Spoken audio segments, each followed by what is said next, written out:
नमस्कार प्रणाम। प्रमोद प्रेमी के चाहने वाले हो जाए खुश। क्या कि प्रमोद प्रेमी का फिर एक गाने का पोस्टर आया जिस गाने का टाइटल है माजा पाजा में।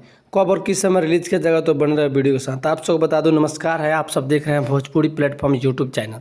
प्रमोद प्रेमी का बैक टू बैक गाना आ रहा है और इस बात की चर्चा इसलिए कर रहा हूँ कि सबसे पहले इस गाने में बैक टू बैक काजल कश्यप दिख रहे भाई साहब। वे म्यूजिक से बैक टू बैक इनका गाना आ रहा है और आप सब बता दूँ इस गाने का टाइटल है माजा पाजा में।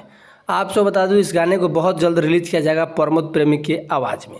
जिस गाने को लिखे हैं रवि यादव के द्वारा इस गाने को लिखा गया है और म्यूजिक संगीत की बात किया जाए तो विकी बॉक्स के द्वारा इस गाने को म्यूजिक दिया गया है। वे म्यूजिक पे बहुत बड़ा धमाका काजल कश्यप का और प्रमोद प्रेमी का दिखेगा माजा पाजा में। तो आप सब देखना ना भूले।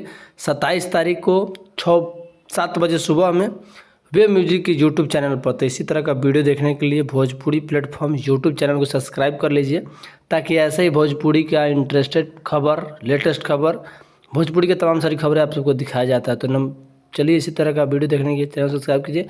फिर मिलते हैं नेक्स्ट वीडियो में। तब तक जय हिंद, जय भारत, जय बिहार।